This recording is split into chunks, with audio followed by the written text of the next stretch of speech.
अपने मित्र का दुख देख करके दुखी हो, मित्र का सुख में सुखी हो।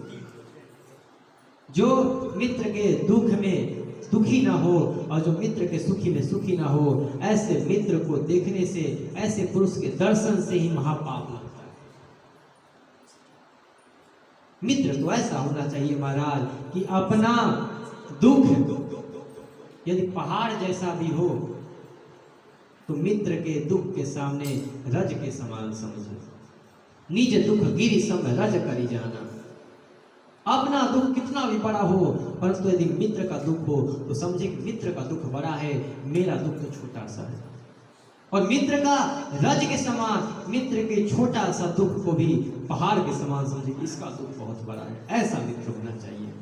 कुपथ निवार सुपंथ चलावा, जो गलत रास्ते से छुड़वा करके अच्छे रास्ते पर चला दे, वही मित्र मित्र है। मेरे रघुनाथ जी किसी प्रकार से मित्र का उदाहरण देते हुए कहते हैं कि सुग्रीव अब आप जाइए और बाली को ललकारिए युद्ध के लिए। बोलते ठीक है। अब जा करके सुग्रीव एकदम पूरे फूले हुए हैं, जा करके किष्किंधा नगरी के दरवाजे पर चिल्लाते हैं, बाली निकल बाहर, आज तुझे छठी का दूध दिलाऊंगा, आ जा। बाली बोलता इतने सालों बाद इसको क्या हुआ, कहा लड़ने आ रहा है? डर से तो ये गुफा में छुपा हुआ है, आज लड़ने के लिए आया है। बाली बोला आज ही बचेगा नहीं। बाली दौड़ा लिया। अब युद्ध होने लगा। पीछे से मेरे रघुनाथ जी छुप करके देख रहे हैं। अब बाली और सुग्रीव इन दोनों का मुख एक ही जैसा है। अब मेरे रघुनाथ जी बाण जीव चढ़ा करके मारना चाहते हैं, तब दोनों का एक ही जैसा मुख, किसको मारे? उनको डर है कहीं मारू, बाली को लग गया, सुग्रीव को तो बोलेंगे अपने दोस्त को ही मार दिया, अपने मित्र को ही मार दिया। अभी अभी तो इतना बड़ा बड़ा बात कर रहा था, मित्र ऐसा होना चाहिए, मित्र ऐसा होना चाहिए, और स्वयं मित्र को ही मार दिया। मेरे रघुनाथ जी ने बाण नहीं चलाया, और रघुनाथ जी ने बाण नहीं चलाया, इसका फल ये हुआ कि बाली ने खूब ढूंढ दिया सुग्रीव को, लाते मुके पसार दिया। अब सुग्रीव कांपते कांपते, भैया अब नहीं लड़ूंगा, सब गदा गुदा छोड़ छाड़ के भगे। और जा करके राम जी से कहते हैं, वाह मित्र वाह, बहुत अच्छा मित्रता निभाई, क्या बात कर दी, बहुत अच्छा मित्रता निभाई। मेरे रघुनाथ जी समझ गए बहुत दर्द हो रहा है इसको। मेरे रघुनाथ जी ने बाली के शरीर पर, सुग्रीव के शरीर पर अपने हाथों का स्पर्श किया है, जिससे सारा दुख निवारण हो गया। और सारी बात बताइए कि तुम दोनों एक ही जैसे हो, मैं किस पर बाण चलाऊं? अब मेरे रघुनाथ जी मेरी कंठ सुमन कई माला, सुग्रीव के गले में पुष्पों के माला डाल करके भेजे हैं। अब जाओ, अब पहचान में आ जाएगा। अब फिर सुग्रीव गया है एकदम हल्दी वल्दी लगा करके, जहाँ जहाँ घाव लगे थे, बोला कि आज तो इसको मारूंगा चाहे कुछ नहीं हो जाए। फिर जाकर के चिल्ला रहा है, बाली निकल बाहर। बोले मानेगा नहीं, अभी इसको मारा था तो भगते भागा था, अब फिर इसको क्या हुआ, फिर आ गया। हड्डी गुड़ी टूटा था इसका भी ठीक हो गया क्या? कौन ऐसा डॉक्टर लगा कि इतना जल्दी प्लास्टर कर दिया, सब बढ़िया हो गया इसका? फिर तुरंत बाली आया, बोला आज तो छोड़ूंगा नहीं। फिर युद्ध हुआ घनघोर, और मेरे रघुनाथ जी ने धनुष की डोरी को अपने कानों तक खींचा है, और खींच करके निशाने लगा करके एक वृक्ष के पीछे से उस बाली के हृदय पर मार दिया। बाली गिर गया, और मेरे रघुनाथ जी देखे कि बाली गिर गया है, उसके पास आ गए हैं। गिरा हुआ बाली जब रघुनाथ जी को देखता है, हृदय प्रीति मुख बचन कठोरा, बोला चितई राम की ओरा। राम जी की तरफ देखते हुए हृदय में तो रघुनाथ जी के प्रति प्रेम है, परंतु मुख से कठोर वाणी कहता है, धर्म हेतु अवतरे गोसाई, मारे हो मोही व्यास की नाही, मारे हो मोही व्यास की नाही। मैं बैरी सुग्रीव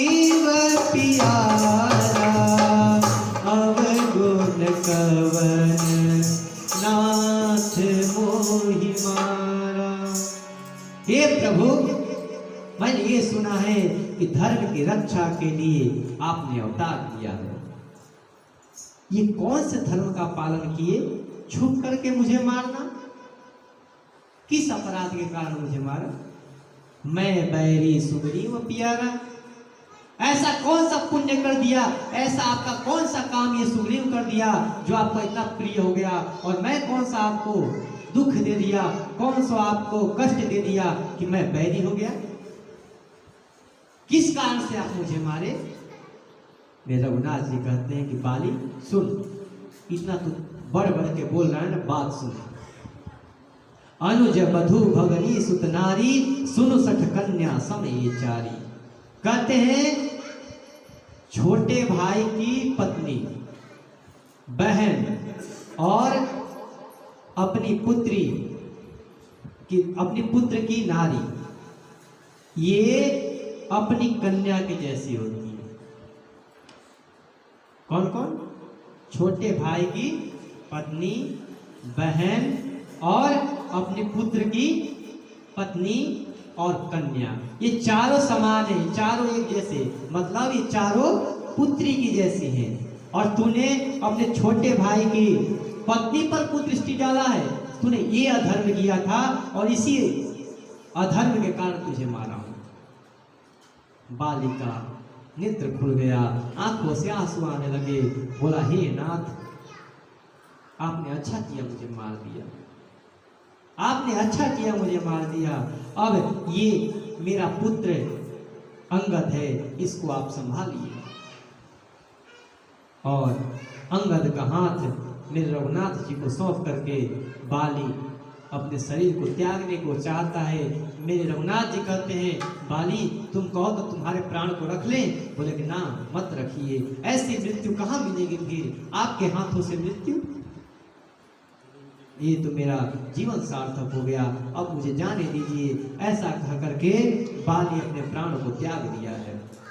कहते हैं कि जिस प्रकार हाथी अपने गले में पड़े हुए फूलों की माला को ऐसे तोड़ देता है, बिना कष्ट के ही तोड़ देता है, उसी प्रकार से बाली ने अपने प्राणों को छोड़ दिया।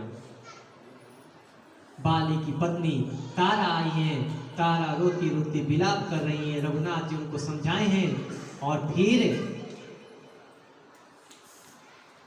आगे समझा करके कहे हैं कि लक्ष्मण भैया, अब राज्य तिलक की तैयारी करो, अब हम सुग्रीव को राजा बनाएंगे। और महाराज सुग्रीव को राजा बना दिया गया और अंगद जी को युवराज। राज्य तिलक लक्ष्मण भैया किष्किंधा नगरी में करने गए हैं। और सुग्रीव ने कहा कि प्रभु, अब मेरा काम तो हो गया, आप कहिए तो अब सीता जी का खोज करें। राम जी बोले, अभी नहीं, क्योंकि अभी बरसात शुरू होने वाली है। ये 4 महीने तक तुम अपने राज्य में रह करके राज्य की गतिविधि देखो। 4 महीने बाद जो ये वर्षा ऋतु बीते, आप मेरे पास आ जाना। बोले कि आप भी चलिए। बोले कि नहीं, मैं इसी पर्वत पे रहूंगा। और मेरे प्रभु जी उसी ऋष्य मुख पर्वत पर ही रहे।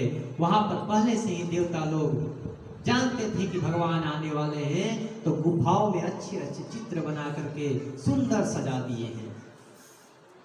पूरे चतुर्मास मेरे रघुनाथ जी उसी ऋष्यमुख पर्वत पर बिताए हैं। और इधर सुग्रीव अपने राजपाठ में लग गए हैं। जब पूरा वर्षा ऋतु बीत गया है, अभी तक सुग्रीव आया नहीं, सुग्रीव का कोई पता नहीं चला। मेरे रघुनाथ जी बोले कि वर्षा बीतता शरद ऋतु आई, अब शरद ऋतु भी आ गई, अभी तक सुग्रीव आया नहीं। मेरे प्रभु को थोड़ा क्रोध हुआ, कहे सुग्रीव सोधी मोरी बिसारी, लगता है सुग्रीव मेरे को भूल गया है। उसको राज्य मिल गया, उसकी पत्नी मिल गई, सारी सुख संपत्ति मिल गई, वो पूरे को भूल गया है। प्रभु थोड़ा क्रोध में आकर के कहे, धनुष उठा करके बोले, जेहि सायक मारा मैं बाली, तेहि सर हतऊ मूड कह काली। जिस बाण से मैंने बाली को मारा है, वो बाण कहीं गया नहीं है, वो आज भी मेरे तरकस में है। मैं कल जाकर के उस सुग्रीव को उसी बाण से मार दूंगा।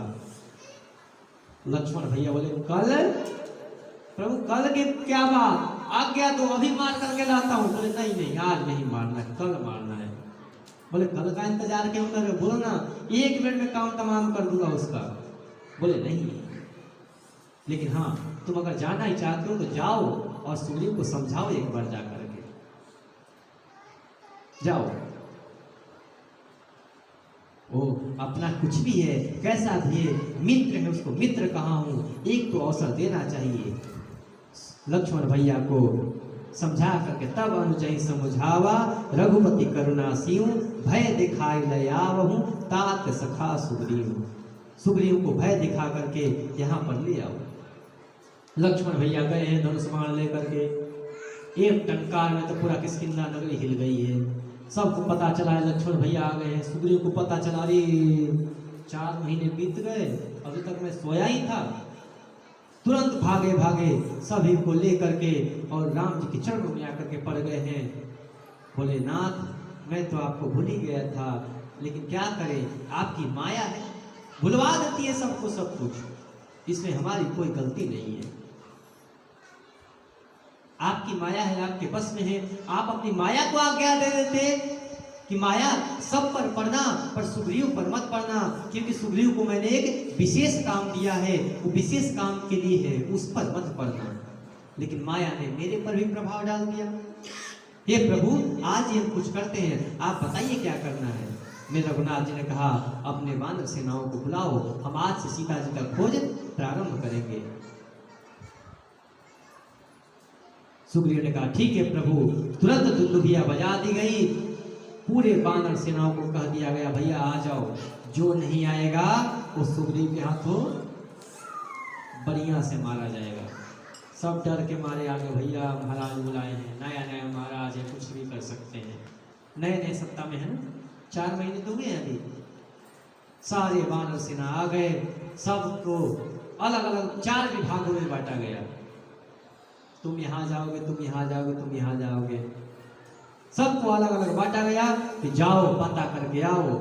और उस सभा में एक नियम पारित हुई कि 1 महीने का अवसर है सबके पास, 1 महीने में सबको वापिस आना है। और लेकिन वापिस भी ऐसे नहीं आना है, जानकी जी का पता लगा करके ही आना है। जो पता लगा करके नहीं आएगा वो यहाँ आएगा तो सुग्रीव के हाथों से मारा जाएगा। सबको पूर्व पश्चिम उत्तर तीनों दिशाओं में भेज दिया गया। और दक्षिण दिशा के लिए कहते हैं सुनहु नीलयंगले हनुमाना, जामवंत मति धीरे सुजाना, सकल सुभट मिल दक्षिण जाहू, सीता सुधि पूछे सब नाम। कहते हैं सबको तो भेज दिए, लेकिन जो मुख्य मुख्य थे हनुमान जी, जामवंत जी, अंगद जी, नल, नील, ऐसे ऐसे जो प्रमुख थे इनको दक्षिण दिशा में भेजा गया। क्यों? क्योंकि सबने बताया था ना कि दक्षिण दिशा में रावण ने करके गया है, जटायु ने भी बताया था, सुग्रीव ने भी बताया, तो इसीलिए इनको दक्षिण दिशा में भेजा गया। सभी लोग इनका ये जो दक्षिण दिशा में गए हैं इनमें मुख्य अंगद जी को सचिव बना करके भेजा गया। इन सबका कहा गया है अगर आपको भी 1 ही महीने का अवसर है, आपको ज्यादा नहीं मिलेगा। और नियम वही है सबके लिए, 1 महीने में यदि बिना पताए लाए आ गए तो सब मारे जाओगे, सब मारे जाओगे। सब लोग प्रणाम करके और आगे बढ़े हैं। पाछे पवन तनय सिरुनावा, पाछे पवन तनय सिरुनावा, पाछे पवन तनय सिरुनावा, पाछे पवन तनय सिरुनावा। जानी काज प्रभु निकट बोलावा, जानी काज प्रभु निकट बोलावा। परसाती सरोज पानी, परसाती सरोज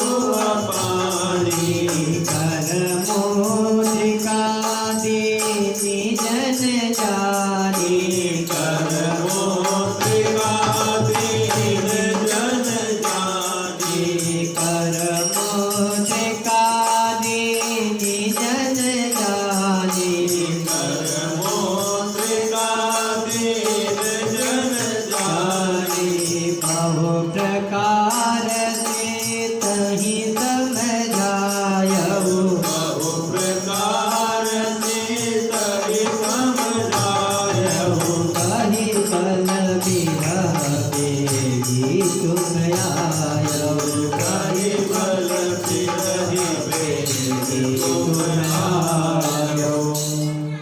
सब लोग प्रणाम करके चले गए। पीछे हनुमान जी प्रणाम करने आए। राम जी ने कहा, लाला तू इधर आ, तू ऐसे थोड़ी जाएगा। उनको पकड़ करके अपने पास में बैठाए हैं, उनके सिर पर हाथ धरे हैं। अब जिनके सर पर हाथ धर दिए रघुनाथ जी, समझ लीजिए काम वही करेगा। मेरे रघुनाथ जी को पूर्ण विश्वास था, ये काम करने के लिए सब लोग तो जा रहे हैं, पर काम करेगा कौन? हनुमान। तो बोले कि जब पता था कि हनुमान ही करेगा तो सबको भेजने की जरूरत क्या थी? बोले कि इतने सारे बंदर हैं, एक बंदर कहीं आ जाए तो कितना बड़ा उत्पात मचाता है, और जहां पर इतने सारे बंदर आ जाए वहां पर कैसा उत्पात होगा। बोले कि इन लोगों को कहीं ना कहीं भटकाए रखो, भटकाए रखोगे तो लड़ेंगे नहीं आपस में, नहीं तो आपस में सब लड़ेंगे। तो भटकाने के लिए भेजिएगा, भाई चलो तुम लोग भी कुछ कुछ काम करते रहो थोड़ी बहुत। हनुमान जी को बुला करके उनके सर पर हाथ रख करके कहा, लाला मुझे पता है जानकी तुझे ही मिलेगी, ये मुद्रिका पकड़ो।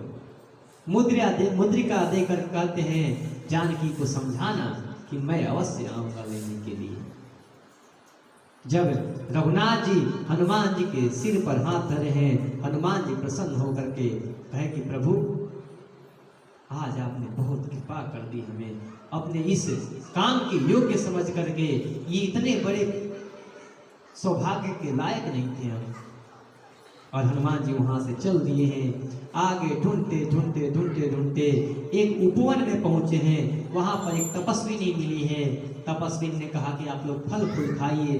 फल खाए हैं, जल पान किए हैं। सारी बांदर सेना आंख बंद की है और वो तपस्विनी एक ही बार में सबको समुद्र के तट पर पहुंचा दिया। अब समुद्र के तट पर पहुंचे हैं। बोले कि भैया वो जंगल कम थोड़ी ही था, अब समुद्र के पास पहुंच गए हैं, पीने के लिए जल नहीं, खाने के लिए फल नहीं, अब क्या करें। आगे समुद्र समुद्र दिखाई दे। बोले कि अब क्या करें। सब लोग समुद्र पर बैठ गए। बोले कि अब यहाँ कहाँ जानकी मिलेगी, यहाँ कहाँ जानकी मिलेगी। अंगद जी ने कहा भैया देखो तुम लोग चाहे कुछ भी करो, मुझे तो विश्वास है कि हम लोग अब काम कर नहीं पाएंगे, क्योंकि समय भी अब बीतने वाला है। मैं तो यही बैठ करके अपना प्राण त्याग दूंगा, आप लोग वापिस चले जाओ। जामोहन जी बोले पगला गए हो, नायक बना करके भेजे गए हो और कहते हो कि अकेले यहाँ बैठोगे और हम लोग चले जाएंगे, हम सब लोग यहीं पर मरेंगे। सब लोग बैठ गए अपने प्राण को त्यागने के लिए। वहीं पर जटायु जी के एक भाई थे जिनका नाम था संपाति। उनका पंख जल गया था तो उसी पर्वत पर रहते थे।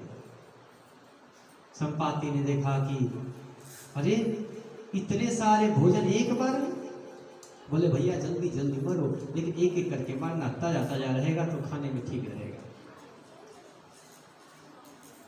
आइए एक एक करके मरना। अब तो भैया सब बोले कि ये तो अच्छा हुआ कि हमारा काम किसी के भोजन के काम तो आ जाएगा, किसी के भोजन के तो काम अब आएगा। अच्छा हुआ मेरे प्रभु के ऊपर भी एक गिद्ध का उपकार है, आज उस उपकार से उड़ीण हो जाएंगे मेरे नाथ जी। जटायु ने कैसे अपने प्राण त्याग दिया था रघुनाथ जी की भार्या को बचाने के लिए।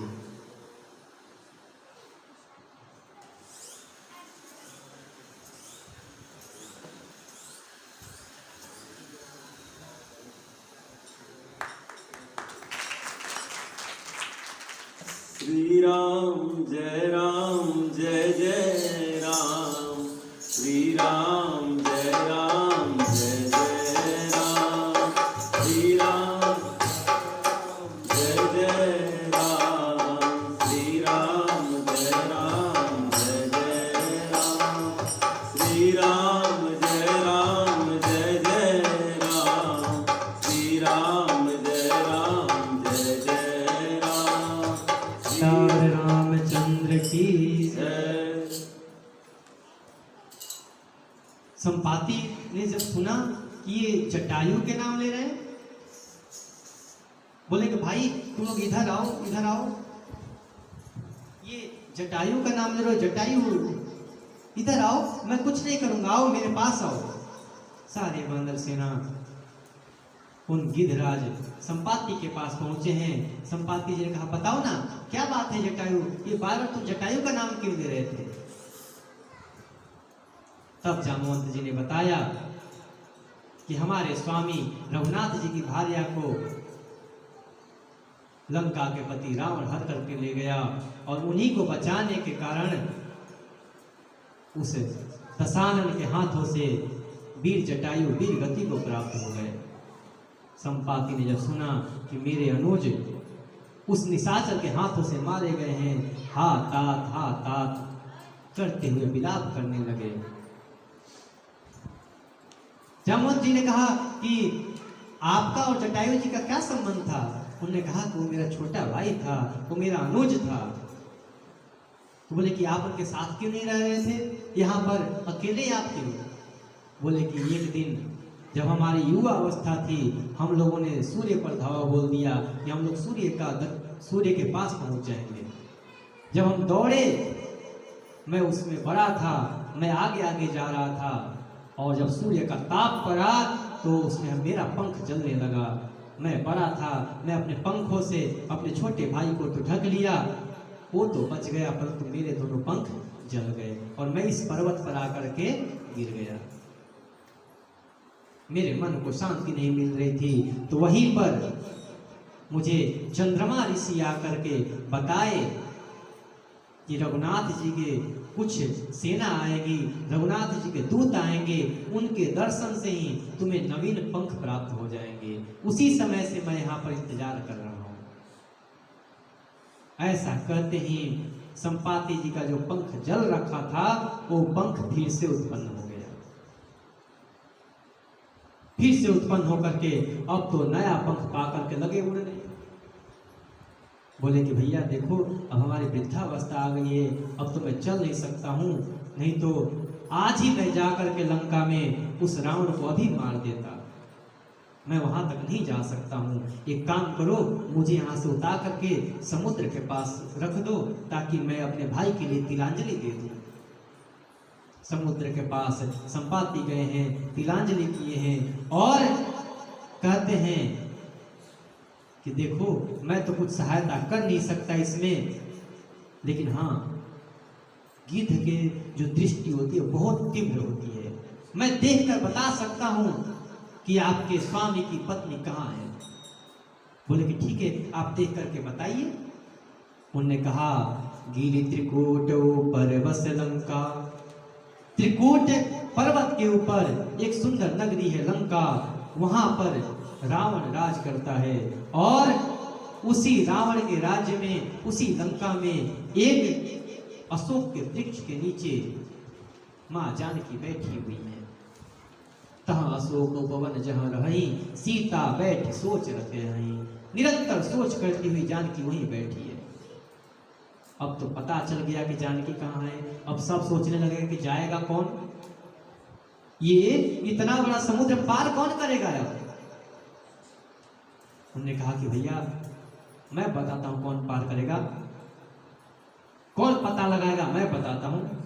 अरे जो ना गई सत जो जन सागर, जो ना गई सत जो जन सागर, करई सो राम काज मतियागर, करई सो राम काज मतियागर, करई सो राम काज मतियागर, करई सो राम काज मतियागर। मोहि बिलो के धर हो मन धीरा, मोहि बिलो के धर हो मन धीरा, राम कृपा कत भयउ शरीरा, राम कृपा कत भयउ शरीरा, पापियों उजागर नाम सुमिरहि, भाग्य उजागर नाम सुमरहि, अति अपार भव सागर तरहि, अति अपार भव सागर तरहि, साधु दूत तुम तजि कतराई, साधु दूत तुम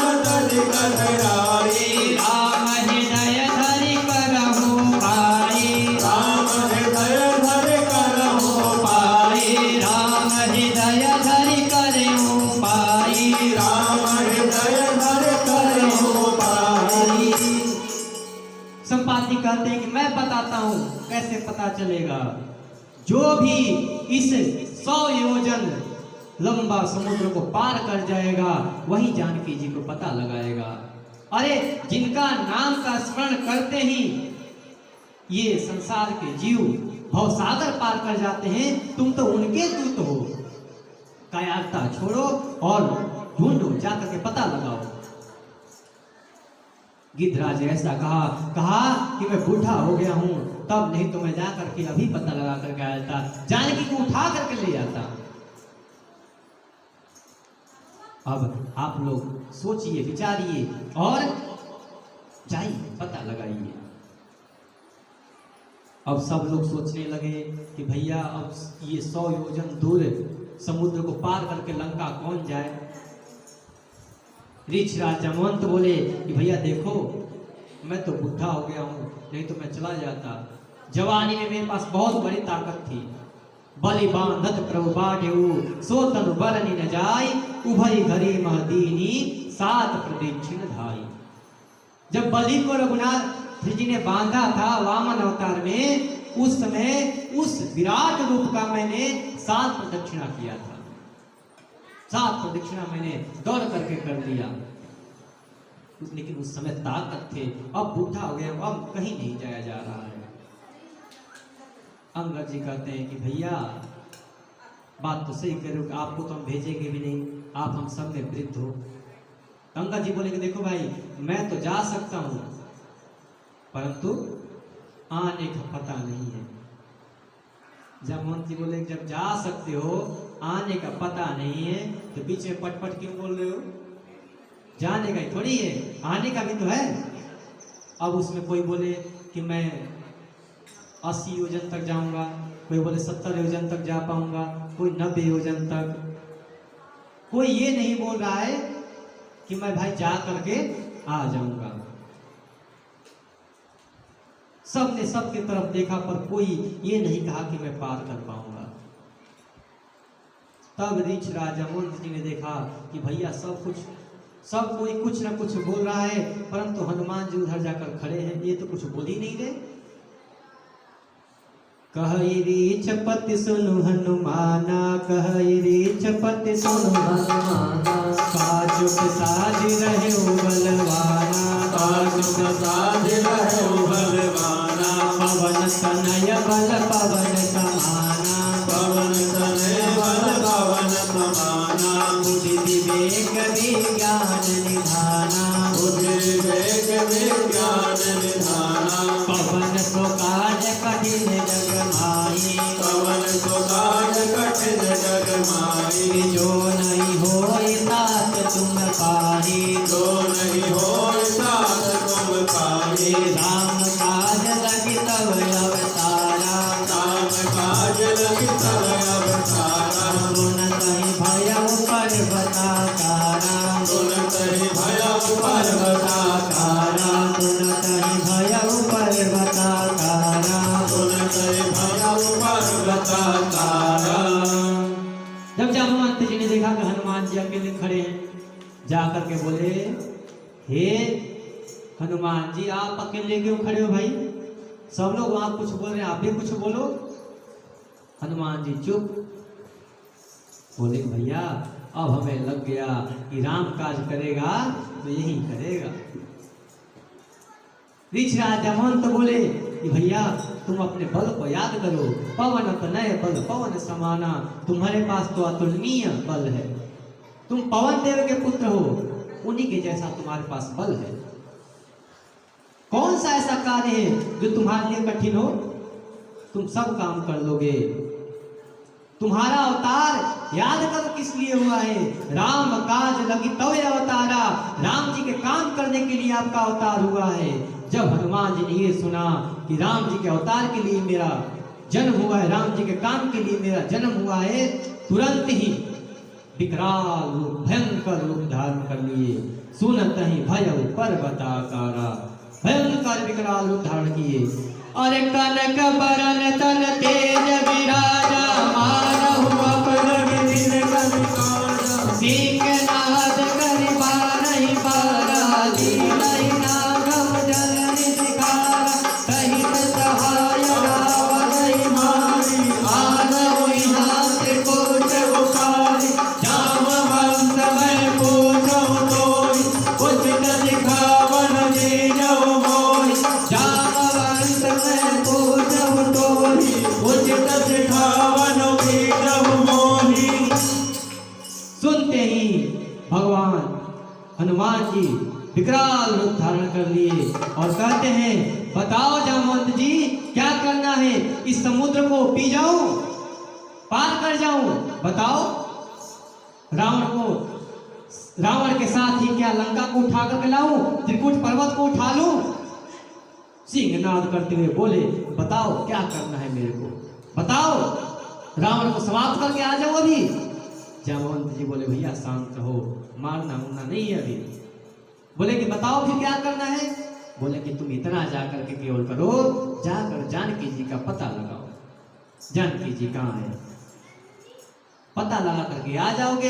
रघुनाथ जी स्वयं अपने सेनाओं के साथ जाएंगे, उस रावण को समाप्त कर देंगे, जानकी जी को लेकर के आ जाएंगे। ये सुन करके हनुमान जी को बहुत अच्छा लगा और हनुमान जी ने कहा, ठीक है मैं जाता हूं और आप लोग यहीं पर रुकिएगा।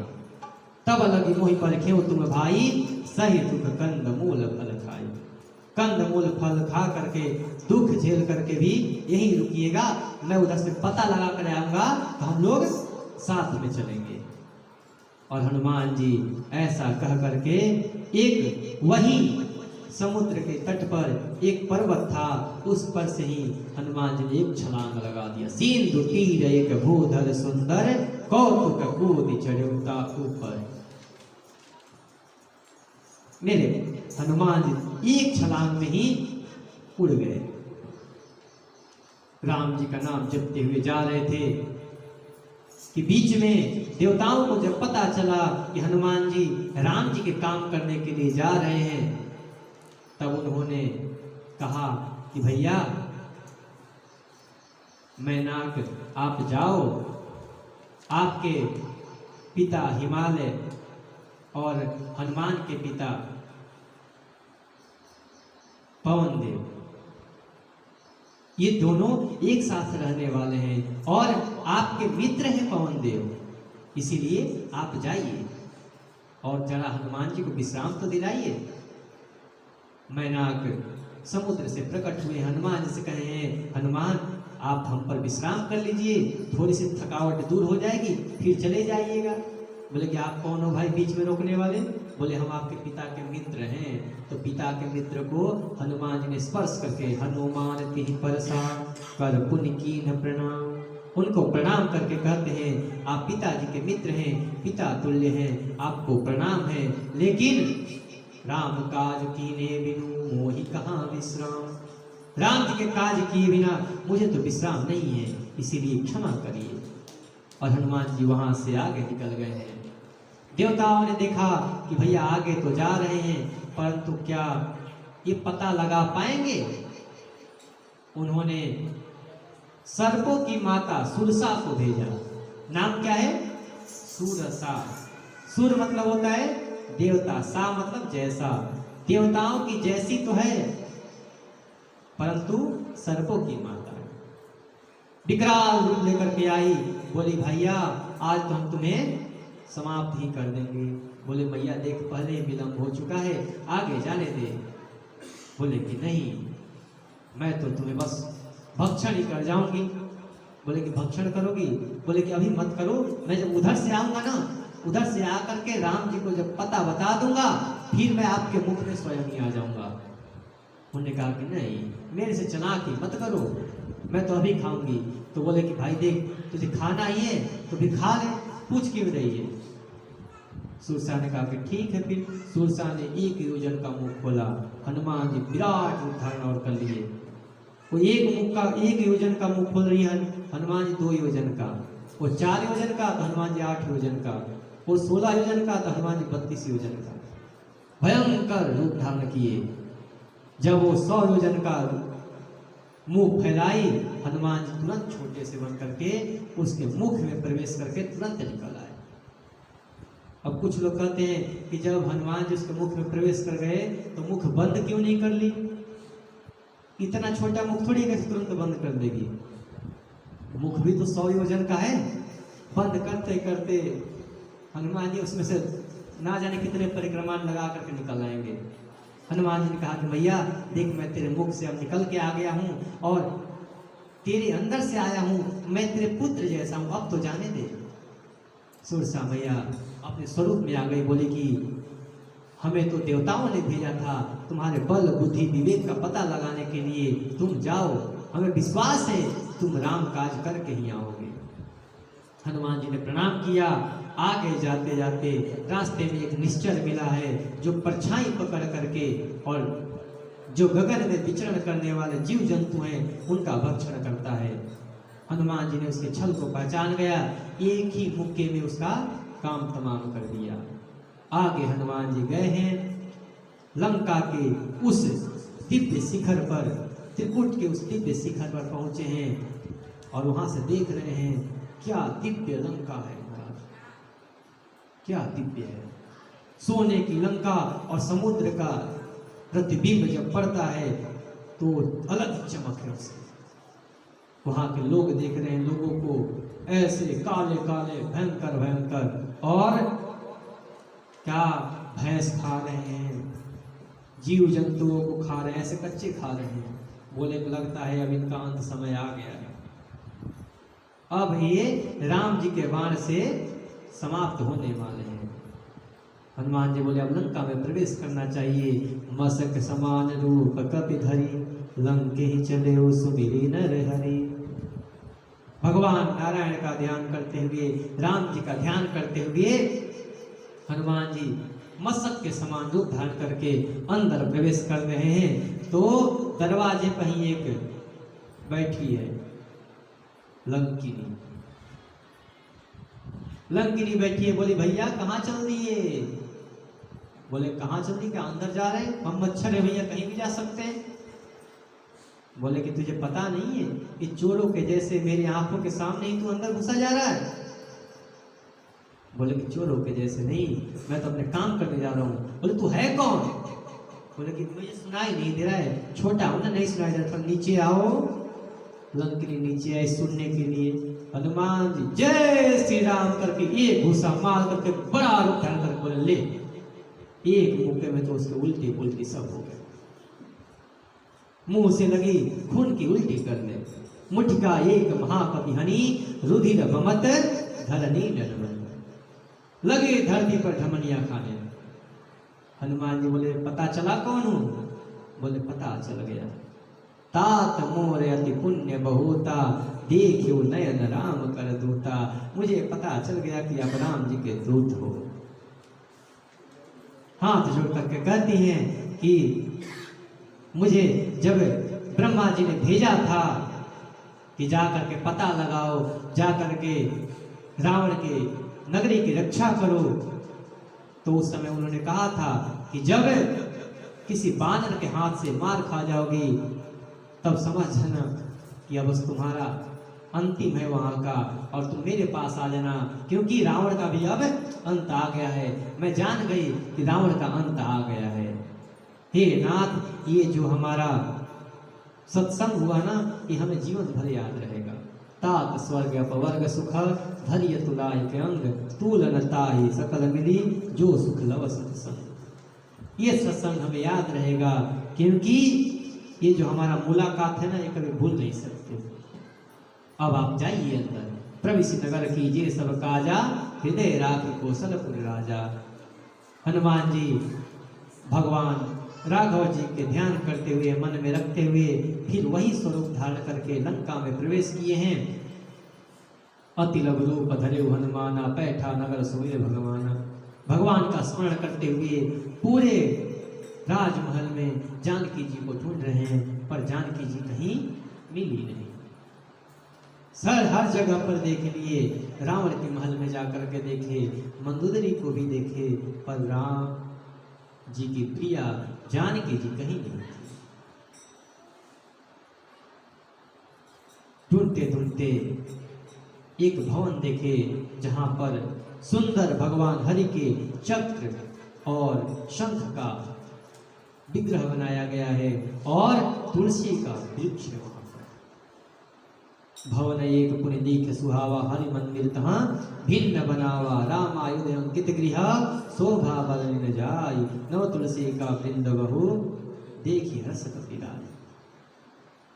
ऐसे तुलसी का वृक्ष देख करके समझ गए ये किसी भगवान के भक्त का ही घर है।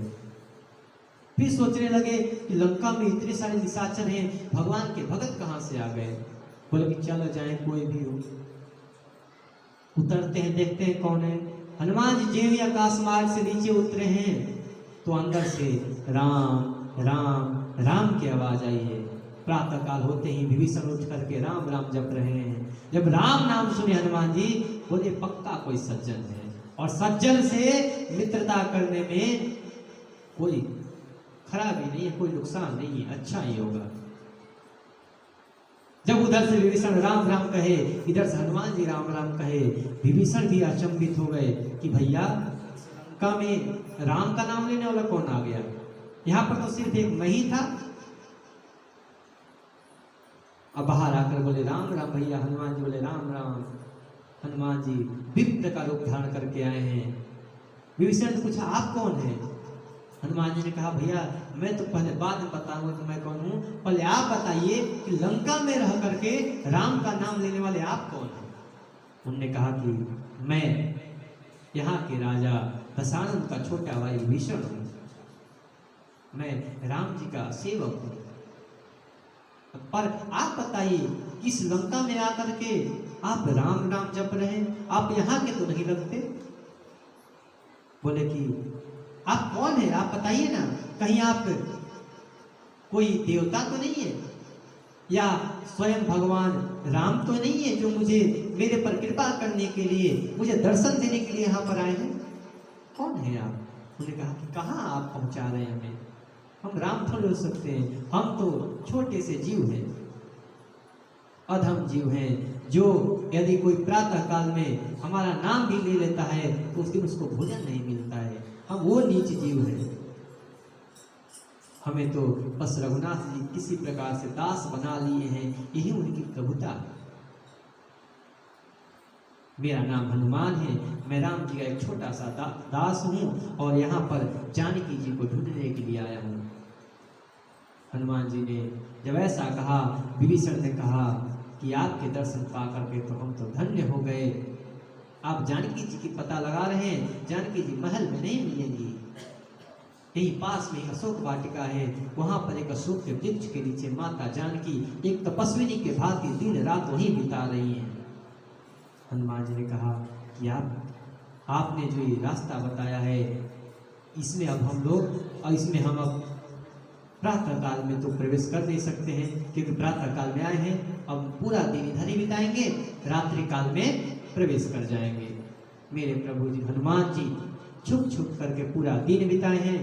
सायंकाल हुआ है और सायंकाल के समय में छुप करके ही छोटा सा रूप धारण करके उस अशोक के वृक्ष पर बैठ गए।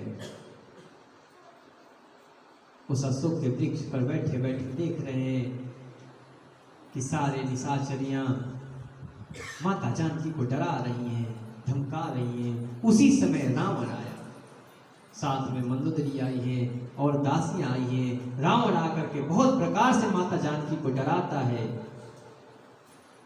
एक बार जानकी मेरी तरफ देखो, क्योंकि रावण जानता है एक बार जानकी यदि मेरी तरफ देख ले तो राम जी तो कृपा कर ही देंगे। अभी तक जानकी जी एक बार भी रावण की तरफ नहीं देखे। रावण ने कहा एक तरफ देख, एक बार देख लो। कहो रावण सुन सुमुखी सयानी, मंदो दरियादी सब रानी। ये जितनी सारी रानियां हैं एक बार तुम देख लो, सबको तुम्हारी दासी बना करके मैं रख दूंगा। माता जानकी ने कहा अरे दुष्ट, तू अपने आप को बहुत बड़ा प्रतापी समझता है। अकेले में तो तू मेरे को हरण करके ला दिया और तू अपने आप को प्रतापी समझता है। कहाँ भगवान राम सूर्य के प्रकाश के जैसे और तेरी ये जो शक्ति है खद्योत की जैसी, जुगनू की जैसी है। अपने आप को जुगनू के जैसा समझा, सुना, तुरंत अपना खड्ग उठा लिया, बोला आज इसको मार दूंगा।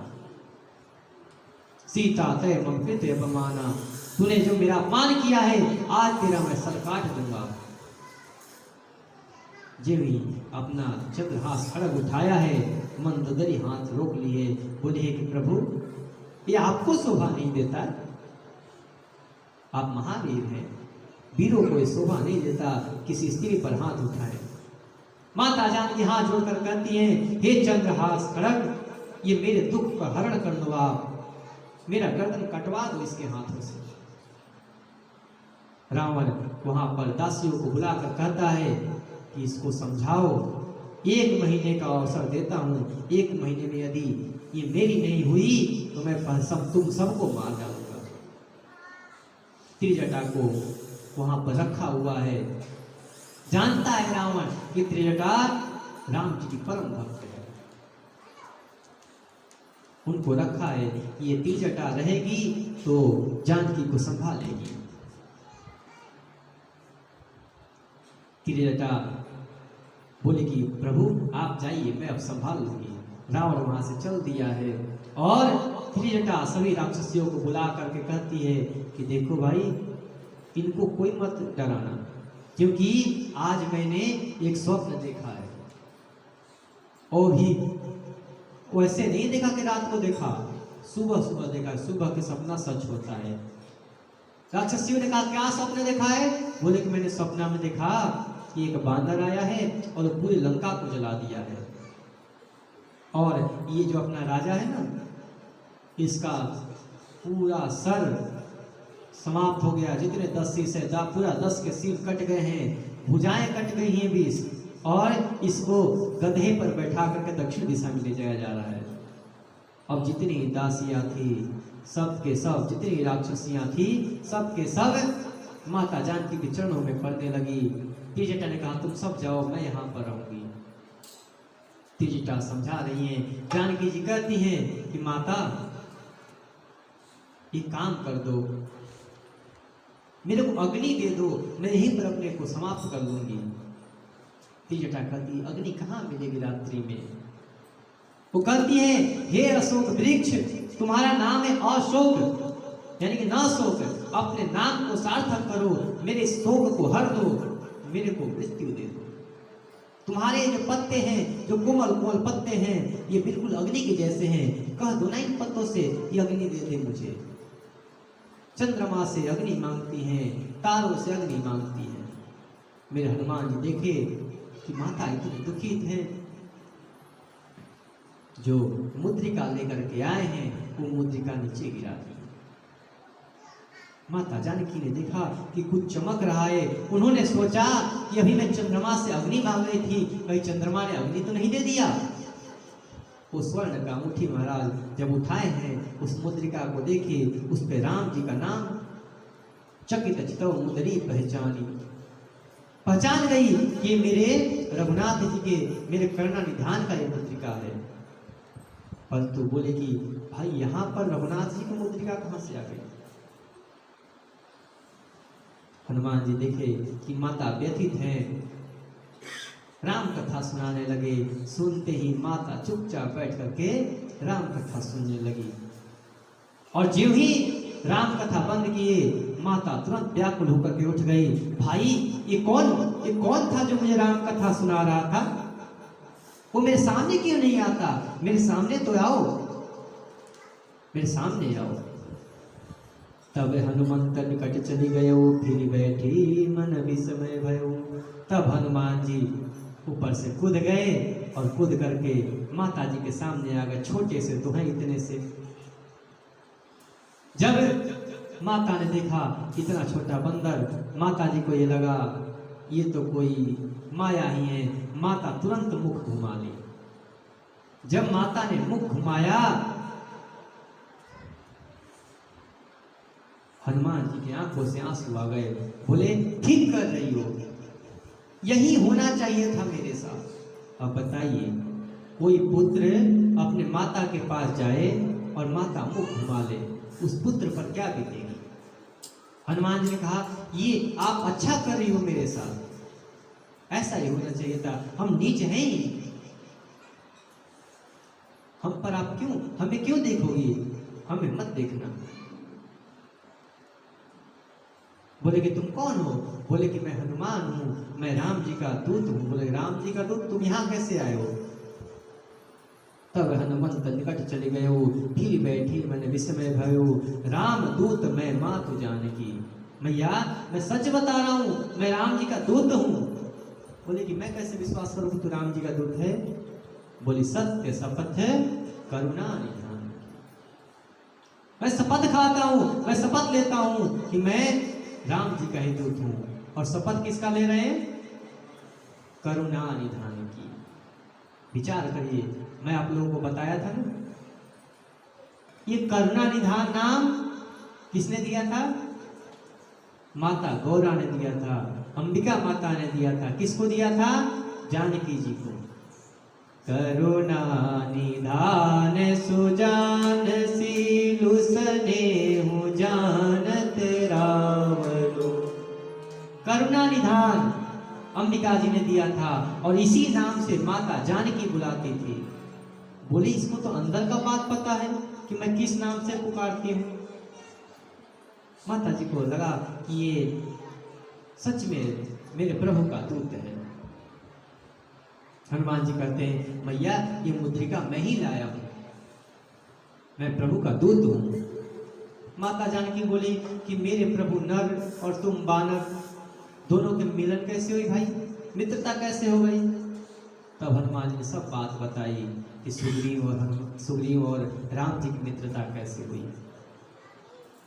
माता को पूर्ण विश्वास हो गया ये सच बोल रहा है, ये राम जी का ही दूत है। माता जानकी हनुमान जी को अपने गोद में बैठा ली, इतने छोटे तो हैं ही, और उन पर लगी प्रेम लुटाने। प्रेम लुटाते लुटाते मैया बोली कि ये बताओ कि तुम इतने छोटे हो और कह रहे हो कि आप कहो तो आपको उठा करके अभी ले जाऊं राम जी के पास। मेरे को तुम बैठाओगे कहाँ, कैसे ले जाओगे? और तुम कहते हो कि मैं जा करके राम जी को बताऊंगा तो राम जी वहां से आकर के सारी सेनाओं को मार करके ले जाएंगे। अब ये बताओ जब तुम इतने छोटे हो, तुम्हारी सेना भी तो सब इतनी इतनी होगी, तुम बंदर इतने इतने हो और यहाँ के राक्षस इतने बड़े बड़े हैं, कैसे मारोगे इनको? है शुद्ध कपि सब तुम्हें समाना, तुम्हारे बराबर के हैं क्या सब? यहाँ पर तो जो राक्षस हैं बड़े विकराल विकराल हैं। मेरे मन में संदेह है कि कहीं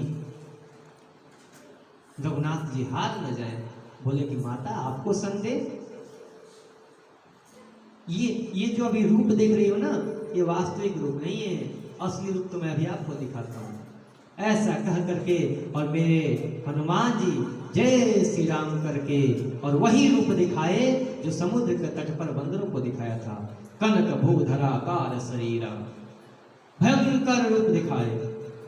माता ने देखा, अरे माता ने कहा तुरंत नीचे आ, तुरंत नीचे आ, कोई देख लेगा तो भाई तहलका मच जाएगा यहाँ पे। माता से बोले हनुमान जी कि बोलो तो और बड़ा हो जाऊं? बोले ना ना आ जा नीचे। बोले अभी तो ये छोटा वाला इससे भी बड़ा है मेरे पास। बोले कि ना। तब हनुमान जी अपने वास्तविक रूप में आ गए और माता से कहा भैया ये तो मैं राम जी की सेना में सबसे छोटा हूं, मेरे से बड़े बड़े पड़े हैं राम जी की सेना में, और ये राक्षस तो कुछ नहीं है। मैया को संतोष हुआ। मैया ने कहा कि अच्छा तुम्हारे में बल है, हनुमान जी ने कहा भैया यही तो नहीं है हमारे में ना बल है, ना बुद्धि है, ना विवेक है, कुछ नहीं है। हम तो शाखा के एक जानवर हैं। इस शाखा से उस शाखा पर फांदना ही हमारे लिए काम है। एक टहनी पर से दूसरे टहनी पर फांद जाते हैं तो छलांग लगा लेते हैं और वो टहनी पकड़ में आ जाती है तो हम अपना पीठ अपने आप थपथपाते हैं, वाह भाई आज बहुत बड़ा काम कर लिया। हमारे में क्या प्रभुता है? ये सब तो राम जी की कृपा है, प्रभु की कृपा है। माता ने सुना कि मेरे पुत्र के पास न बल है, न बुद्धि है, न विवेक है। माता ने तुरंत कहा अजर यमर गुण निधि सुत हो, अजर यमर गुण निधि सुत हो, अजर यमर गुण निधि सुत हो, अजर यमर गुण निधि सुत हो, करहु बहुत रघुनायक जो,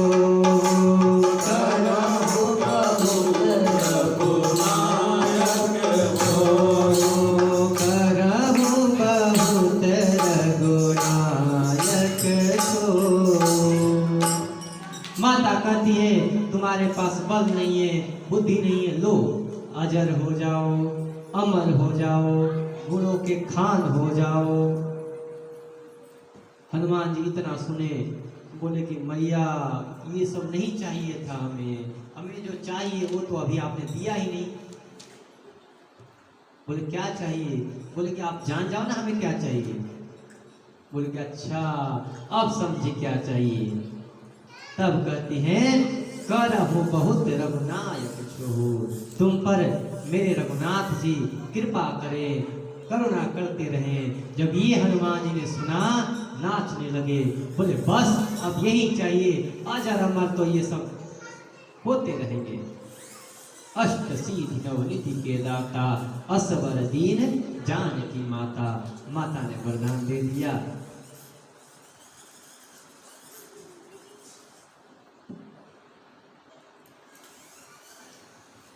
माता ने कहा कि जाओ पुत्र तुम अजर हो जाओ, अमर हो जाओ, गुणों के खान हो जाओ।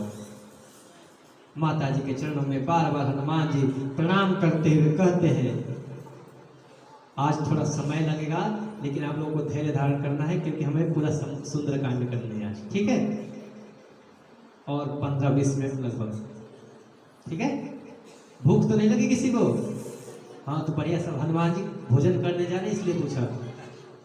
हनुमान जी को भोग लग जाए उसके बाद आप लोग लगाना। अब हनुमान जी ने माता जी से कहा कि मैया देखो इतने दिन हो गए हैं, समुद्र से इधर आया, कोई खाने का तो बात छोड़ो, कोई पानी को भी नहीं पूछा है, बहुत तेज भूख लगी है। ये बच्चे को थोड़ा शांत करिए ना, आवाज आ रही है।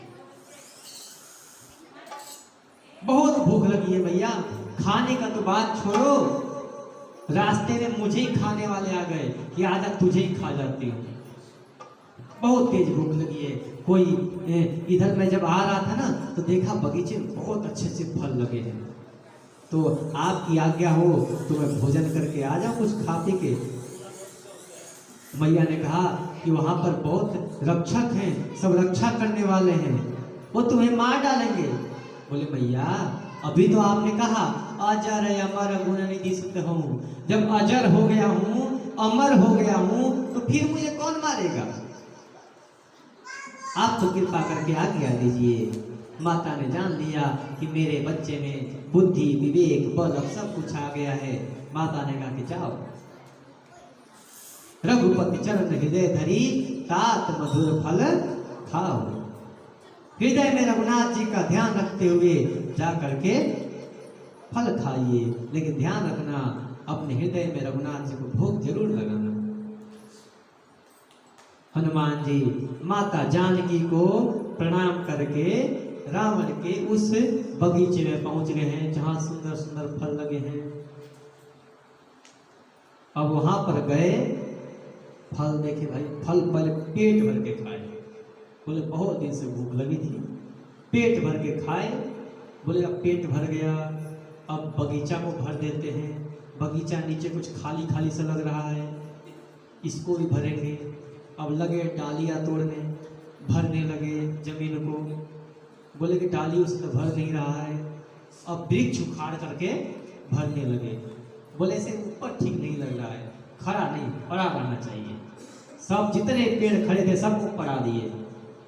अब वहां पर जो रक्षक थे दौड़े दौड़े आए। बोले अरे बंदर ये क्या कर रहा है? बोले दिख नहीं रहा, फल खा रहा हूँ। बोला फल खा रहा है, ये सब गिरा रहा है। बोला गिरा नहीं रहा हूँ, धरती मैया को सजा रहा हूँ। इनको भी तो फल खिलाना है ना, ये भी तो हमारी मैया है। अब राक्षस लोग दौड़े मारने के लिए। हनुमान जी कहा अच्छा मारोगे, आओ। पक्का रह गया, सबको मसल दिए, सबको मसल दिए। सारे अधमरे हो गए, सब दौड़े दौड़े गए। रहे कहाँ बहुभट रखवारे, कछु मारे से कछु जाए पुकारे। कुछ तो मर गए, कुछ दौड़े दौड़े रावण के पास गए। नाथ हे प्रभु, एक बंदर आया है। बोले कि तू? बोले कि फल खा रहा है। बोले खाने दो। बोले खा ही नहीं रहा है, पेड़ तोड़ रहा है। बोले हैं तुम लोग क्या कर रहे थे? बोले कि देख लो ये सब कपड़े उठा कर दिखाए, पूरे काले काले राक्षस, गोरे गोरे छील छाल के हो रखे, लाल लाल। बोले ये क्या हाल हुआ है? बोले वही किया है। बोले अच्छा। फिर बोले कि ऐसे तो काम चलने वाला नहीं है। अरे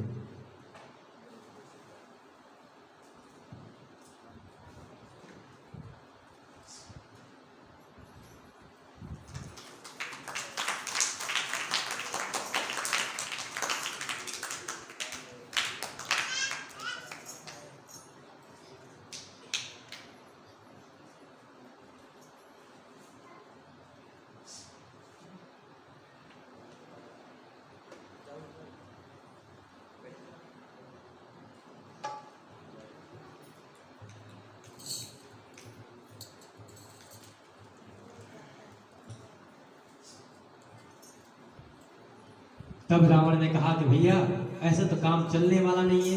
फिर उसने भट्टों को भेजा, भट्टों को भेजा। अब हनुमान जी देखे कि भट्ट आ रहे हैं।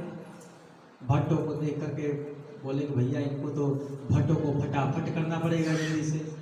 भट्टों को पकड़ करके बोले आओ। तुम कौन हो भैया? उन्होंने कहा हम भट्ट हैं। बोले भट्ट हो तो आओ। सामने खड़ा किए एक को, ये चट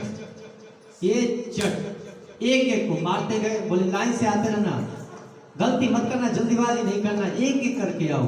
और एक एक को चट चट करते हुए बोले अब जाओ वापिस। सबको मारते हुए बोले जाओ। अब सब चिल्लाते चिल्लाते गए फिर से। बोले अब क्या हुआ? बोले देख लो, लंबे लंबे थे, चपटे चपटे होकर के आए हैं, चपट दिया है इधर के। बोले हैं ऐसा कौन आ गया है कि चपट रहा है? बोले कि देख लो, ऐसे थे हम, खा पी के मोटे, मार दिया पेट से बाहर। अब तो भैया बोले कि ऐसे कोई सामान्य बानर तो लग नहीं रहा है। सारे राक्षसों को मार दिए। पुनि पठे उत अक्षय कुमारा। तब बोले रावण का एक पुत्र था अक्षय कुमार, उसको भेजे कि जा बेटे तू संभाल ले। उसके साथ किसको भेजे? अब चले संगले सुभट अपारा। पहले किसको भेजा था? भट्टों को। अब किसको? सुभटों को। सुभटों मतलब सुंदर भट्ट है, मेकअप करके जा रहे हैं लोग, सुंदर सुंदर। बोले आओ तुम लोग।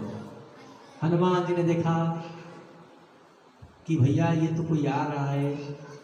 तो सारे तो भाग गए थे, लेकिन जो उसमें से कुछ अधमरे थे ना, उसको पकड़ करके नीचे दबा करके हनुमान जी बैठे थे। हनुमान जी ने देखा कि भाई कोई आ रहा है। हनुमान जी ने पूछा कि बताओ भाई ये कौन है? बोले कि रावण का लड़का है। बोले कि अच्छा क्या नाम है? बोला अक्षय कुमार है। और इसके साथ जो आ रहे हैं ये सुभट है, ये सुंदर भट्ट है, मेकअप वाले। बोले अच्छा मेकअप वाले हैं। हाँ हनुमान जी ने देखा कि भैया पहले तो अक्षय कुमार का काम तमाम करना पड़ेगा।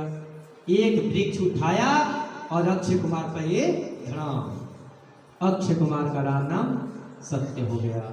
अब उनके साथ जो सुभट थे कहते हैं कुछ को पकड़े। बोले कि अपने अपने में पार्ट बांट लो। अपने अपने पार्ट बांट लो, 1 पार्ट 2 पार्ट 3 पार्ट 4 पार्ट ऐसे कर लो, क्योंकि मारने में आसानी पड़े। बोले अच्छा कैसे मारोगे भाई, फटाफट करोगे? बोले नहीं, वो तो भट्टों के साथ हुआ, तुम लोग सुभट्टो हो, तुम्हारे साथ सुंदर किया जाएगा कुछ। बोले अच्छा। एक समूह को पकड़े, बोले कछु मारे सी, कछु को तो खूब घुसे घुसे मार दिए बढ़िया से, कछु मरदसी, कुछ को मार मसल दिए, और कुछ को पकड़ करके बोले कि हमें कैसे मारोगे? बोले आओ नया तरीका ढूंढेंगे। और वहां पर जो धूल था, बोले सब लोग लेट जाओ, सबको लेटा करके अब विकराल रूप धारण करके दोनों हाथों से सारे राक्षसों को पकड़ करके सुभट्टो को एक मसलने लगे, धूल में मसल दिए। कछु मरदेसी मिले इसी धरी धूल, कुछ को धूल में मिला करके बोले कि अच्छा मेकअप हुआ? बोले अच्छा मेकअप हुआ भैया। अब सब चिल्लाते अधमरे गए रावण के पास, कछु पुनि जाय पुकारे प्रभु मरकट बल भूरी। प्रभु ये बंदर नहीं है, ये बंदर नहीं। बोले फिर कौन है? अभी तक तो बोले थे कि बंदर है, कौन है? बोले मरकट है। बोले मरकट? बोले हाँ। बोले इसका मतलब क्या हुआ? बोलते कि मारता है और समय मिला पर तुरंत काट लेता है, ये मरकट है ये। बोले अच्छा, और तुम लोग का ये हालत? बोले कि हाँ, वो अलग अलग तरीके से मारता है। बोले कि अरे तो गंभीर समस्या हो गई। तब उन्होंने कहा कि भैया मेघनाथ, अब तुम्हारे बिना गए तो कुछ होने वाला नहीं, तुम ही जाओ। मेघनाथ बोला ठीक है। अब रावण को भी डर था, एक लड़का तो मारा गया, कहीं ये भी ना मारा जाए। उसको समझाया देखो उसको मारने के चक्कर में मत पड़ना, उसको बांध करके ले आना, ताकि मैं भी तो देखूं कौन है। मेघनाथ उन राक्षसों से पूछा जिनको ही मार करके भेजे थे, बुलाया। बोले इधर आओ, ये बताओ वो कैसे मारता है? पेड़ फेंक करके मारता है? बोलता है हाँ वैसे भी मारता है। बोलता और कैसे मारता है? तो और कहते हैं और पकड़ करके फटाफट कर देता है। बोले और पकड़ करके मार, घुसे फूके मार देता है, लातन मुकन दे देता है बढ़िया से, और पकड़ करके धूल में मसल देता है, चटनी बना देता है महाराज। बोले उसका तरीके तो अलग अलग है यार, हम कैसे करें? बोले कि चलो कोई नया तरीका ढूंढना पड़ेगा। चला इंद्रजीत अतुलित योद्धा, भयंकर सेना लेकर के। अब देखिए इंद्र जी के साथ कौन जा रहा है? भट्ट नहीं जा रहे हैं, सुभट्ट नहीं जा रहे, इसके साथ महाभट्ट जा रहे हैं। महाभट्ट रहता के संगा, उसके साथ महाभट्ट है।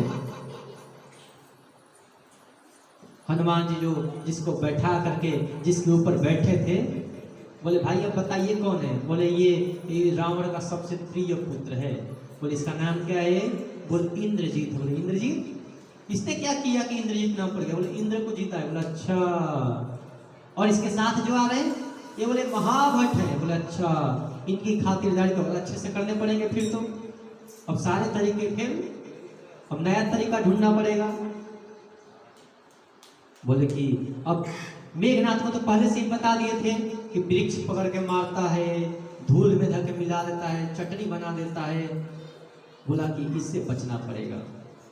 हनुमान जी ने तुरंत मेघनाथ को देख करके एक वृक्ष उठाया और उसके रथ पर पटक दिया। मेघनाथ पहले समझ गया था कि वृक्ष उठा करके मारेगा। वहां से अंतर्धान हो गया, रथ टूट गया, उसका अंतर्धान हो गया। अति विशाल तरुए को पारा, बिरथ कीन लंकेश कुमारा। अब तो भैया अंतर्धान हो गया मेघनाथ। अब बच्चे उसके साथ महाभट्ट। बोले कि इसके साथ क्या किया जाए? बोले कि अब बताओ तुम ही लोग, तुम्हारे साथ क्या किया जाए? उन्होंने कहा कि भैया जो करना है कर लो, क्योंकि हमारा तो राजा ही भग गया है। बोले ठीक है, तुम्हारे नया तरीका ढूंढते हैं। बोले काम करो, सब लोग लाइन से खड़े हो जाओ, आधे लोग दाएं आधे लोग बाएं। बोले ठीक है, सब खड़े हो गए। हनुमान जी बड़ा रूप धारण किए, विकराल रूप। अपने रोमों को, ये जो रोम होते हैं ना, इसको बड़े बड़े सुई के जैसे कर लिए, नुकीले, और सबको एक को इधर से पकड़े, एक को इधर से पकड़े, और सबको अपने देह में लगे पकड़ करके लगाने, सुई जैसे चुभोने। अब जब चुभने लगा, माई बाप चिल्लाते हुए लगे भागने। अब छोड़ रहे, बोले अभी नहीं, बढ़िया से फेशियल करेंगे तुम्हारे, काले काले राक्षस गोरे होकर निकले, देखो। बोले इससे बड़ा फेशियल नहीं हो सकता है, पूरा मेकअप बढ़िया हो रहा है इनका। अब हनुमान जी बोले कि भैया इनका तो हो गया काम तमाम। तब आया इंद्रजीत। अब इंद्रजीत और हनुमान जी दोनों लड़े। हनुमान जी ने एक घूसा मारा, मेघनाथ को मूर्छा आ गया। मेघनाथ को मूर्छा आ गया, वहीं जमीन पर गिर गया। हनुमान जी वहीं पर एक पेड़ था, पेड़ के ऊपर बैठ गए। क्यों बैठे महाराज?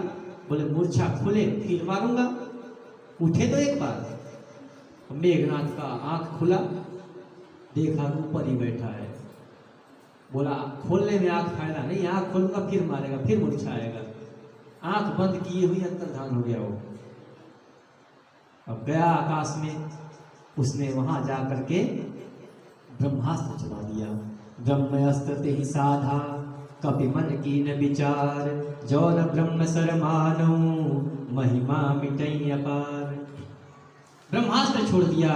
हनुमान जी को तो ये वरदान है, किसी अस्त्र में बांधे नहीं जाएंगे, परंतु कहे कि ब्रह्मास्त्र है, इसकी एक मर्यादा है। उस मर्यादा को निभाने के लिए हनुमान जी उस ब्रह्मास्त्र में बंध गए। अब हनुमान जी मूर्छित हो गए। इंद्रजीत आया, बोला कि हाँ, सबको मार रहा था, देखो आज पकड़ा गया। अपने सैनिकों से बोलता है पकड़ लो, ले चलो इसको। कोई भी हनुमान जी के पास नहीं जा रहा है। क्यों भाई? कहीं जगह ना हो। अब सबको तो दंड दे दिए हैं, किसी को माल छील छाल दिए हैं, किसी को रगड़ दिए हैं। इंद्रजीत तो बोला सुनाई नहीं दे रहा है, बोला उठाओ इसको। बोला तुम्हें नहीं रगड़ा है ना, तब तुम्हें पता नहीं चला, जाओ छुओ तुम इसको, अभी रगड़ेगा तब पता चलेगा तुम्हें। बोला रगड़ेगा? बोले कि ये जो हाथ देख रहे हो ना, ये हाथी से पकड़ के रगड़ता है, एक काम करो पहले इसका हाथ बांध दो। तब मेघनाथ ने नागपाश से हनुमान जी का हाथ बांध दिया। अब जो सेना है, अब हनुमान जी को उठा करके ले जा रही है। हनुमान जी लंका में पहुंचे हैं, उनको तो कोई बांध नहीं सकता है, वो तो प्रभु के कार्य के लिए बंधाए हुए हैं जानबूझ करके। रावण की सभा में पहुंचे हैं। रावण पूछा है कौन हो आप? हनुमान जी ने कहा कि मैं उनका दूत हूं जो त्रिभुवन के स्वामी हैं, जिनके पत्नी को तुमने हर के लाया है, मैं उन्हीं राम जी का दूत हूं। उन्होंने कहा कि तुमने ऐसा क्यों किया भाई, हमारे वन को क्यों उजाड़ा? उन्होंने कहा कि मैं वन को थोड़ी उजाड़ा, जो मुझे मारने आए थे उनको मैं मारा। बंदर जाति का ठहरा, भूख लगी थी, फल खाया, और बोले कि वृक्ष क्यों तोड़ा? तो बंदरों का स्वभाव है तोड़ना, तोड़ दिया मैंने। बोले अच्छा इतना बोलता है, मार डालो इसको। तब तक विभीषण जी आ गए, बोले मारो मत, दूत को मारना नहीं चाहिए, कोई और दंड दो। तब वहां पर लंकापति रावण ने सोचा इसको क्या दंड दिया जाए। बोले कि इनकी ममता पूंछ से होती है, पूंछ में आग लगा दिया जाए। बोला ठीक है, ये सबको अच्छा लगा और सबने कहा पूंछ में आग लगा दिया जाए इसके। पूरे नगर से बोला गया भैया सब कोई अपने अपने घर से तेल ले आए और कपड़ा ले आए और पूंछ में लपटा जाए इसके। हनुमान जी तो और प्रसन्न हो गए, बोले हाँ ये अच्छा है। हनुमान जी लगे पूंछ बढ़ाने, सब लोग करते करते पूंछ में तेल और कपड़ा लपेट रहे हैं। तेल खत्म हो गया पूरे नगर का। जो बांधने वाले थे बोले क्या हुआ, तेल नहीं ला रहे हो? बोले तेल खत्म हो गया। अरे तेल खत्म हो गया, घी लाओ। अब घी भी खत्म हो गया। जितने ज्वलनशील पदार्थ थे सभी उसमें लपेट दिया गया, सब खत्म हो गया। बोले कि बस। अब हनुमान जी सोचे, हनुमान जी देख रहे थे कौन कौन चंदा ला रहा है, जिनकी जिनकी चंदा लगी है उनके उनके घर प्रसाद पहुंचाना है। घी और तेल और कपड़ा केवल विभीषण के घर से नहीं आया था। बोले चंदा विभीषण नहीं दिया है, उनके घर प्रसाद नहीं जाएगा, प्रसाद तो उन्हीं के घर जाएगा जिन्होंने जिन्होंने चंदा दिया है। अब हनुमान जी बोले भैया अब आग लगा दो, बहुत देर हो गई है। सबने उसमें आग लगाई। हनुमान जी ने जय श्री राम करके छलांग लगाई और पूरे लंका को एक ही बार में जला दिए। हनुमान जी की प्रेरणा से 49 मरुद एक साथ चले, धू धू करके पूरे सोने की लंका जल गई। केवल बचा तो एक विभीषण का घर, विभीषण का घर बचा है। हनुमान जी अपने पूछ बुझाए हैं और आके माता जानकी से कहे, भैया आप जाने की आज्ञा दीजिए और उससे पहले आपको चिन्ह दे दीजिए जैसे रघुनाथ जी ने मुझे दिया था। माता चूड़ामणि उतार करके और हनुमान जी को दी है। कहिए कि राम से, प्रभु से कहना, हनुमान तुम प्रभु से कहना कि यदि अब विलंब किए तो फिर मुझे जीवित नहीं पाएंगे। हनुमान जी कहते हैं, भैया प्रभु बिल्कुल नहीं अब देरी करेंगे, हम जल्दी आएंगे सेना लेकर के, आप धैर्य धारण किए रहो। बोले कैसे धैर्य धारण करूं, इतने दिनों बाद तो तुम आए थे और तुम भी कह रहे हो जाने के लिए, कैसे धैर्य धारण करूं। बोले कि अगर प्रभु को विश्वास नहीं हुआ तो क्या बताऊंगा उनको। जानकी जी ने कहा उनको वो जयंत वाली कथा बता देना, क्योंकि जयंत वाली कथा केवल मेरे को और प्रभु को पता है और किसी को पता नहीं है। और तुम वो कथा सुनाओगे तो समझ जाएंगे कि तुम मिल करके आए हो। हनुमान जी ने माता जानकी को प्रणाम किए हैं, वहां से आगे बढ़े हैं और समुद्र के इस पार जो वानरी सेना जामुन इत्यादि इंतजार कर रहे थे, हनुमान जी के आते ही उनके अंदर एक अलग ही ऊर्जा आ गई। सब लोग हनुमान जी की जयकारे बोलते हुए सब लोग किष्किंधा नगरी के पास आ गए। बोलिए हनुमान जी महाराज की। अब हनुमान जी जब किष्किंधा नगरी में आए, सारी वानरी सेना सब लोग आ करके राम जी को प्रणाम किए हैं, राम जी को सब बात बताए हैं। जामुन जी कहते हैं कि प्रभु माता जानकी लंका में रावण के उस उपवन में एक वैरागिनी के भांति, एक तपस्विनी के भांति अपना दिन बिता रही है और ये काम हनुमान ने किया है। रघुनाथ जी की आंखों से आंसू आ गए उस चूड़ामणि को देख करके। कहते हैं हनुमान ये तुम्हारा मेरे ऊपर उपकार है, ये ऋण है और इस ऋण से मैं कभी ऋण नहीं हो सकता हूं। अब विलंब नहीं करना है। सुमंत आप आज्ञा दीजिए महाराज, आप आज्ञा दीजिए और हम लोग प्रस्थान करते हैं। सारी वानरी सेना एक ही बार में समुद्र के तट पर पहुंच गई। जब समुद्र के तट पर पहुंची, इधर विभीषण रावण को समझा रहे हैं पर रावण को कुछ समझ में नहीं आ रहा है। रावण विभीषण को चरण प्रहार किया है और विभीषण जी सब कुछ छोड़ छाड़ करके राम जी के शरण में पहुंचे हैं। जब राम जी के पास पहुंचे, राम जी ने उन्हें सीधा ही जाते जाते कह दिया, कहो लंकेश कैसे हो तुम, कैसा है तुम्हारा परिवार, कैसा है घर। जब विभीषण सुना लंकेश कह रहे हैं, बोले प्रभु अभी तो मैं लंकेश हुआ ही नहीं, लंकेश तो रावण है। उन्होंने कहा कि कुछ दिनों का है, तुम भविष्य का लंकेश ही हो, क्योंकि रावण के मरने के बाद आपको ही तो संभालना है ना। और मेरे प्रभु ने समुद्र के जल को मंगाया और वहीं पर विभीषण का राज्य तिलक कर दिया। कहते हैं कि जो संपत्ति शिव जी ने रावण को 10 शीश चढ़ाने पर दिया था, उस संपदा को राम जी ने विभीषण को ऐसे ही दे दिया, संकोच भाव से कि अभी तो कम दे रहा हूं विभीषण को। विभीषण से पूछते हैं कि आप इधर के रहने वाले हैं, आप ही बताइए कि हम समुद्र पार कैसे करेंगे। विभीषण ने कहा कि प्रभु ये जो समुद्र देव हैं, ये आपके कुल गुरु हैं, आपके कुल देव हैं, आप इनसे रास्ता मांगिए, यही आपको कुछ रास्ता दे सकते हैं।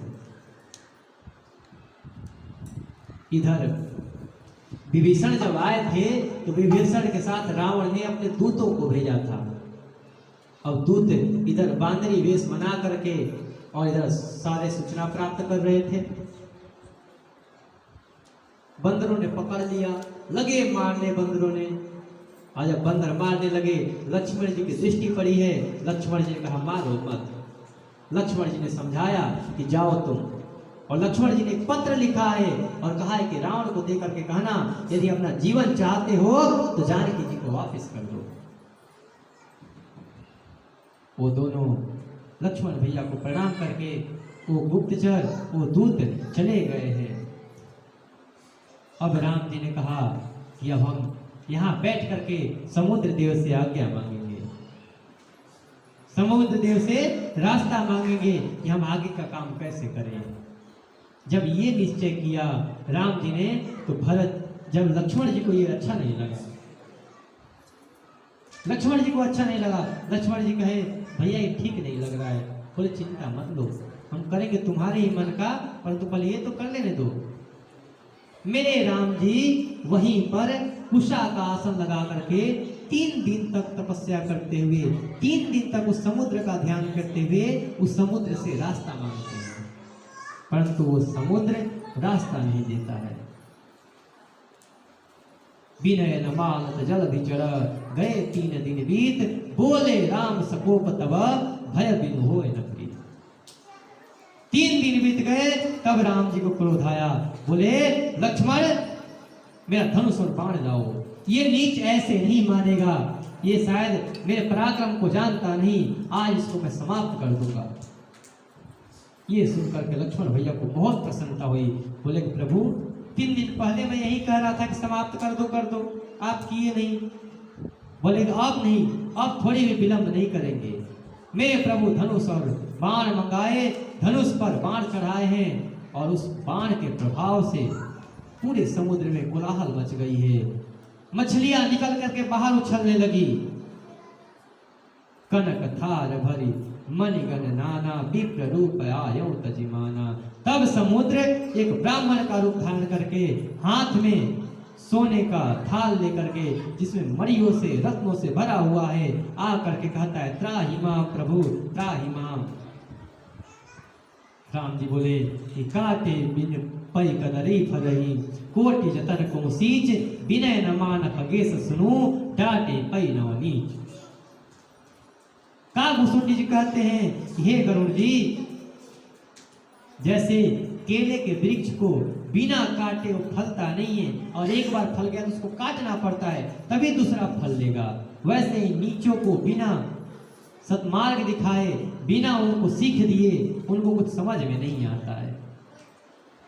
समुद्र ने कहा कि प्रभु हम आपके प्रभाव को जानते हैं, हे नाथ, यदि हम सूख भी जाएं तो उसमें आपकी कोई प्रभुता नहीं होगी और हमारी कोई प्रशंसा भी नहीं करेगा।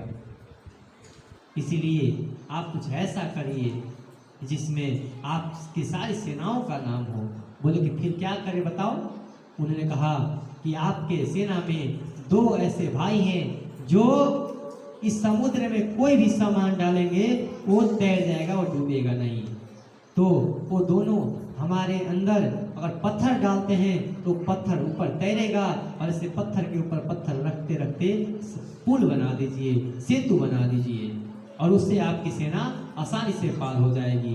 मैं यथासंभव जितना हो सकता है मैं उसको धारण करूंगा, आपका साथ दूंगा, सेवा करूंगा। मेरे रघुनाथ जी ने कहा कि ठीक है ऐसा ही करेंगे, और उस समुद्र के बांधने के लिए तैयारी शुरू हो गई। सभी लोग जितना हो सकता है अपना अपना पत्थर उठाने लगे, नल नील अपने हाथों से उस समुद्र में उस पत्थर को फेंकने लगे। मेरे रघुनाथ जी कहे जब तक ये सेतु कार्य चल रहा है तब तक मैं यही इसी तट पर भगवान शिव का रुद्राभिषेक करूंगा। और मेरे रघुनाथ जी ने वहीं पर अपने हाथों से समुद्र के रेत से शिवलिंग बनाया और उसका रुद्राभिषेक करने लगे। उनका नाम रखे रामेश्वरम। बोलिए रामेश्वरम महादेव की। आज की कथा हम लोग यहीं तक रखेंगे। आज हम लोग सुंदरकांड के संक्षिप्त में जहाँ विस्तार से होगा वहाँ विस्तार से किए। कल हम लोग लंका कांड और उत्तर कांड करेंगे। बोलिए सियावर रामचंद्र की।